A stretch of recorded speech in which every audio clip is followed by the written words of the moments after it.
जी तो अस्सलाम वालेकुम दोस्तों, उम्मीद है कि सब लोग ठीक ठाक होंगे। अल्लाह पाक सब लोगों को खैर खैरियत से रखे, अमन अमान में रखे। तो सबसे पहले तो मैं सब लोगों को दिल की थार करें सो वेलकम करता हूँ जो मेरे खबर एफ एक्सट्रीम के प्यारे प्लेटफॉर्म में नए हैं, ये पुराने आने वाले लोग हैं, तो सबको दिल की थार करें सो वेलकम करता हूँ। तो आज की वीडियो उम्मीद है कि आप लोगों की लाइफ चेंज कर देगी। ठीक है, मैं किसी को डीमोटिवेट नहीं करूँगा, मैं किसी के बारे में कोई बुरे अल्फाज नहीं बोलूँगा। ठीक है, तो लेकिन आज मैंने स्पेशली गोल्ड के बारे में मैंने वीडियो बनानी है। ठीक है, गोल्ड के ऊपर है। अच्छा, तो लेकिन अब देखिए, मार्केट है, मार्केट कुछ भी कर सकती है। जैसा कल मेरे पास वो बंदा आया था, मुझे कह रहा था कि हमारा जो है क्या कहते हैं मेथड है, हम जिससे भी विन के काम कर रहे हैं। ठीक है, तो अगर मेथड भी हमारा सही बता रहा है, मार्केट भी हमें सही मूव दे रही है, तो यानी कि एग्जैक्टली हमारी ज़बरदस्त परफेक्ट एंट्री है, तो फिर भी अगर ऐसे लेट हो जाए तो बंदा फिर क्या करे भाई। वो लेक ऑफ नॉलेज की वो होती है कि आप लोगों को नॉलेज है ना, वो बहुत कम है। ठीक है, तो अब जो नॉलेज की मैं बात कर रहा हूँ, तो देखिए मेरी बात सुने। जो इंडिकेटर हैं, ठीक है, इधर मैं आप लोगों को इंडिकेटर शो करवा देता हूँ। ये जितने इंडिकेटर हैं, ये जो खड़े हैं जितने भी हैं इंडिकेटर, ठीक है, तो इंडिकेटर में सिर्फ 50% पावर है। ये आपको कभी प्रॉफिट में लेके जाएंगे, कभी लॉस में लेके जाएंगे। ठीक है, फिर उसमें बिल्कुल 50% है। अगर आप लोग इंडिकेटर के ऊपर बैठे हैं तो फिर उसी इंडिकेटर के ऊपर ही काम करें, आप किसी और चीज़ में ना पड़े तो बेहतर है। ठीक है, अगर आप लोगों ने अपनी लाइफ सेट करनी है तो अगर आप लोग बैठे हैं प्राइस एक्शन के ऊपर, तो आप लोग सिर्फ प्राइस एक्शन को ही चूज़ करें, प्राइस एक्शन के अलावा आप किसी और मेथड को ना चूज़ करें। अगर आप लोग सप्लाई डिमांड के ऊपर बैठे हुए हैं तो सप्लाई डिमांड को फॉलो करें। ठीक है, अपने किसी भी मेथड को, जो आपको 10 एंट्री आप लोग लगाते हो, उसमें से अगर एक ऐसे लेट हो जाता तो कोई इशू नहीं है। ठीक है, तो अगर 9 टीपी हिट होते हैं तो आप लोग उस सेटअप को भूलना ना करो, उस सेटअप को फेल ना समझा करो। ठीक है, तो लेकिन जो हाँ ये है, अगर आप लोग नेगेटिव चार्ट पे हो तो आप लोगों को मार्केट में इंटर होना और मार्केट की साइकोलॉजी की आपको समझ आ जाएगी। ठीक है, अब मार्केट क्या है, फॉरेक्स क्या है, अब मैं आप लोगों को ये थोड़ा सा क्लियर कर देता हूँ। ठीक है, फॉरेक्स कोई दुकानदारी नहीं है, ना कोई ऐसा छोटा मोटा वो शॉप खोल ली या शोरूम खोल लिया, या फिर हमने कोई स्कूल ओपन कर लिया। ठीक है, या हमने वो मजदूरी कर ली, ये वो चीज़ नहीं है। ठीक है, ऑल वर्ल्ड को जो चलाने वाली चीज़ है वो स्टॉक एक्सचेंज है। ठीक है, जो जिस भी मुल्क में आप चले जाएं उसको वो चलाने वाला ये स्टॉक है। ठीक है, स्टॉक एक्सचेंज यानी कि फॉरेक्स ट्रेडिंग भी बीच में आ जाती है। ठीक है, तो अगर हम इस चीज़ की बात करें तो ये बहुत हाई लेवल का बिजनेस है। ठीक है, अगर आप लोग कहते हो कि यार हाँ, जैसे मैंने ये 20 की मूविंग और लगाई हो, यार मैंने इससे लाइफ सेट कर लेनी है, तो ऐसा बिल्कुल नहीं है। इसको एक प्रॉपर, जिस बंदे ने अपने लाइफ सेट करनी है वो इसको प्रॉपर सीखे। सही है, और नेक्ड चार्ट के ऊपर सीखे। आप इंडिकेटर को, मूविंग एवरेज को, RSI, MACD में इनको वसूल नहीं कहता, है पावर है, 50% है। ये इंडिकेटर का असल मतलब होता है इंडिकेट करना, इशारा देना। ये सिर्फ हमें हिंट देता है। बाकी जो मार्केट का हमने लेना होता है ना प्रॉफिट, वो हमने इन कैंडलों से लेना है। ये यहाँ से चलिए यहाँ तक। ठीक है, अब एक मिसाल लेता हूँ, हम यहाँ पे लगा लेते हैं, ये इंडिकेटर लग गया, मेरी मूविंग एवरेज लग गई, मैंने यहाँ पे ट्रेड लगा दी। ठीक है, एक मिसाल लगाते हैं, ये मेरा MT4 का चार्ट है। सही, मैंने यहाँ पे सेल की ट्रेड लगाई। मुझे एक बात बताएं, ये अगर मैं वो करूँ, क्या कहते हैं, ये जो मेरी ट्रेड लगी है ये चार्ट के ऊपर लगी है, ये मूविंग एवरेज के ऊपर लगी है। सही है, हालांकि ट्रेड तो मैंने इस कैंडल के ऊपर लगाई है ना, मैंने ट्रेड, तो मुझे प्रॉफिट देगी कैंडल देगी, मुझे मूविंग एवरेज ने सिर्फ हिंट दिया है। और लोग क्या करते हैं, इतना किसी और के ऊपर ट्रस्ट नहीं करते, इतना लर्निंग के ऊपर ट्रस्ट नहीं करते जितना मूविंग एवरेज के ऊपर ट्रस्ट करके बैठ जाते हैं। ठीक है, ऐसा भाई बिल्कुल नहीं है। थोड़ा सा आप अपने दिमाग जो आप लोगों ने बंद किए हुए हैं वो उनको खोलें, आप इसको प्रॉपर सीखें। अगर प्रॉपर नहीं सीख सकते कोई बात नहीं। ठीक है, आप इसमें ट्रेंड नोट किया करें, ट्रेंड को फॉलो करें। ठीक है, ट्रेंड में ट्रेड किया करें। ट्रेंड तो अब हर किसी को पता है कि कैसे वो करते हैं, मीन के फॉलो करते हैं। अब जैसे देखें, हमारा लास्ट हाई ये है। ठीक है, यहाँ से जैसे मार्केट ने, ये D1 का टाइम फ्रेम है, जैसे मार्केट ने इसको ब्रेक किया, ठीक है, उसको रिटेस्ट किया, तो आपका ट्रेंड सेल का है। ठीक है, तो अब शॉर्ट टर्म के लिए ट्रेंड सेल का था, यहाँ तक का हमारा सेल आप लोग एंट्री कर सकते थे। ठीक है, अब मार्केट ने इसको भी ब्रेक कर दिया है। ठीक है, अब अगला नेक्स्ट क्या करना है मार्केट ने, अब नेक्स्ट लेवल साफ ज़ाहिर है आप लोगों को भी पता है, ये वाला लेवल है। लेकिन अब यहाँ पे कुछ लोग कंफ्यूज होंगे, क्योंकि यहाँ पे अब अगर हम सप्लाई डिमांड की बात करें तो यहाँ पे हमारी प्रीवियस डिमांड खड़ी है, ठीक है। तो वो फिर आप लोगों ने सीखना है, ठीक है, जिससे मर्जी सीखें। लेकिन ये है कि 70% सप्लाई डिमांड में पावर है और 20% प्राइस एक्शन में पावर है, और बाकी जो हैं पैटर्न शरीफ हैं या फिर मूविंग एवरेज इंडिकेटर हैं उनमें सिर्फ 10% पावर है, सही है। तो यानी कि आप उनसे सिर्फ 10% ग्रो अप कर सकते हो मंथली। तो अगर आप लोग प्राइस एक्शन करते हो तो आप अपने अकाउंट को 20% ग्रो अप कर सकते हो विदाउट एनी लॉस, अगर आप लोगों को प्रॉपर काम आता है, प्रॉपर सीख गए हो आप तब। अच्छा, अगर मैं बात करूं सप्लाई डिमांड की, तो आप 50 प्लस जा सकते हो। लेकिन आपको सप्लाई डिमांड सीखने के लिए कम से कम 3 साल चाहिए, प्राइस एक्शन सीखने के लिए और उनको फॉलो करने के लिए कम से कम 5 साल चाहिए।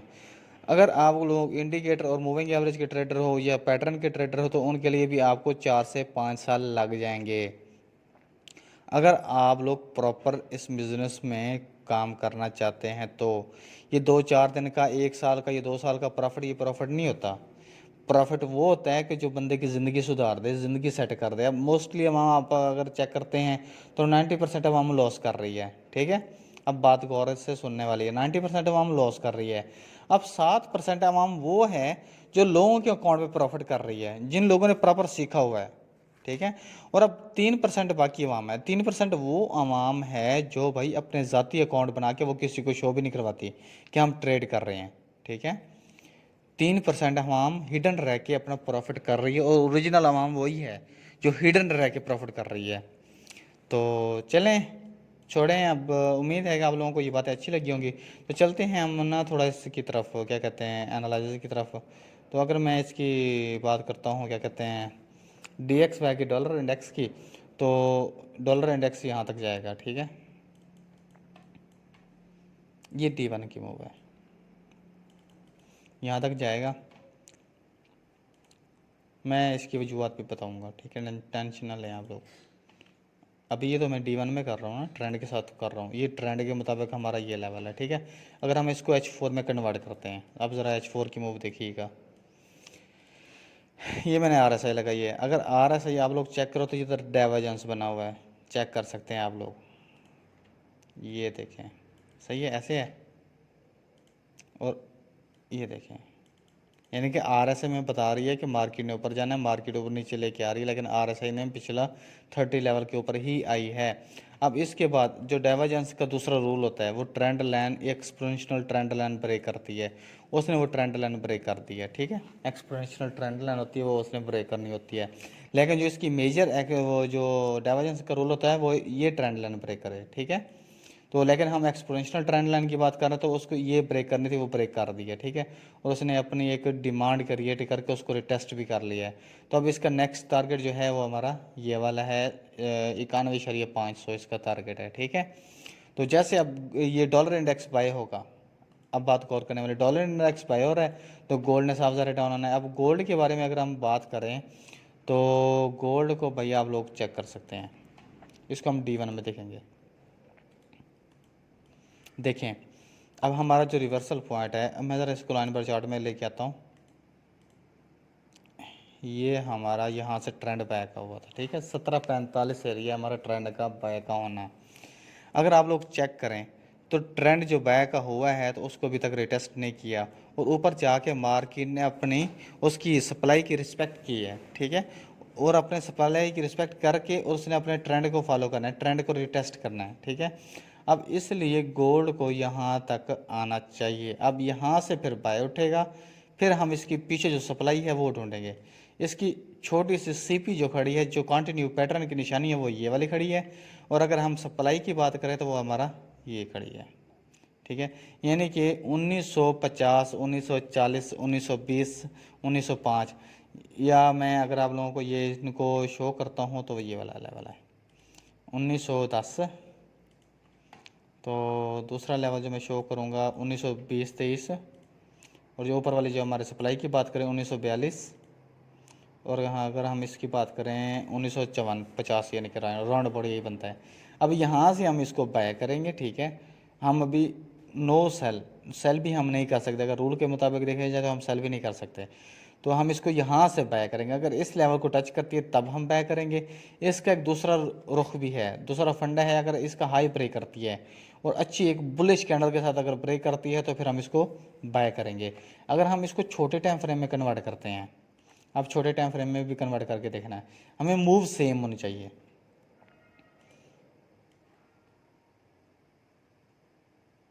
सही है। अब देखें यहाँ पे ब्रेकआउट हुआ है, नीचे उसने बिरिश कैंडल छोटी सी दी है, वो हम इसको इनसाइड बार, ये इसको हम बोलते हैं कि इसकी कोई स्ट्रेंथ नहीं है। अभी तक ये जो उसने बिरिश कैंडल दी है उसके साथ देख ले मार्केट ने कितनी कैंडलें लगा दी हैं, लेकिन उनमें किसी में भी स्ट्रेंथ नहीं है।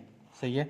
ये समझ लें कि एक आप लोग सप्लाई डिमांड के अगर ट्रेडर हैं तो आप लोगों को पता होगा कि ये 50% बॉडी कैंडल हैं, या इनको बोल सकते हैं हम बेस कैंडल हैं। ठीक है। तो समझ लें कि अभी तक आपका ट्रेंड सेल का ही चल रहा है। अच्छा, अब इसको अगर मैं छोटे टाइम फ्रेम में कन्वर्ट करता हूँ, अब छोटे टाइम फ्रेम में की भी बात सुनिएगा।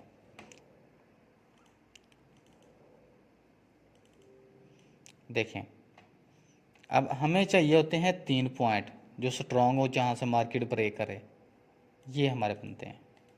मैं ज़रा इसको रिमूव करके मैं आप लोगों को दिखा देता हूँ। क्योंकि ट्रेंड लाइन हो, प्राइस एक्शन हो या पैटर्न हो, उसमें हमें 3 पॉइंट चाहिए होते हैं। ठीक है, जो स्ट्रांग हो। अब देखें 1 2 और तीसरे पे ब्रेकआउट हुआ है। ठीक है। अब ब्रेकआउट ये कन्फर्म ब्रेकआउट नहीं है, मैं ये नहीं बोलूँगा कि ये कन्फर्म ब्रेकआउट है। हाँ, इसने एक ज़बरदस्त कैंडल दी है, बिरिश कैंडल दी है। ठीक है। लेकिन अब जब तक अगर हम सेल करना चाहते हैं तो ये वाला हमें लो ब्रेक आउट चाहिए, यहाँ से नीचे एक कैंडल क्लोज नीचे चाहिए और उसका ब्रेकआउट हो, लो ब्रेकआउट होगा, तब हम इसको यहाँ तक वेट कर सकते हैं। जो 1745 हमने निकाला था, ये वाला लेवल, ये वाली जो हमारी है यहाँ तक। ठीक है। जैसे ये वाला लेवल ब्रेक कर रहा है गोल्ड, तो फिर हम इसको करेंगे सेल। ठीक है। लेकिन ओवरऑल इसको सेल यहाँ तक आके फिर इसको बाय उठाना चाहिए। ठीक है। तो अब वीडियो 12 मिनट की बन गई है, तो मुझे बनानी तो नहीं चाहिए थी। खैर चलें, ठीक है। उम्मीद है कि आप लोगों को वीडियो अच्छी लगी होगी। तो एंड करते हैं इसी बात के साथ। अपना ख्याल रखें, अपने घर वालों का ख्याल रखें, फैमिली का ख्याल रखें, दुआओं में याद रखें। ठीक है। मिलते हैं भाईजान नेक्स्ट वीडियो में। तो ठीक है भाई, अल्लाह हाफ़िज़।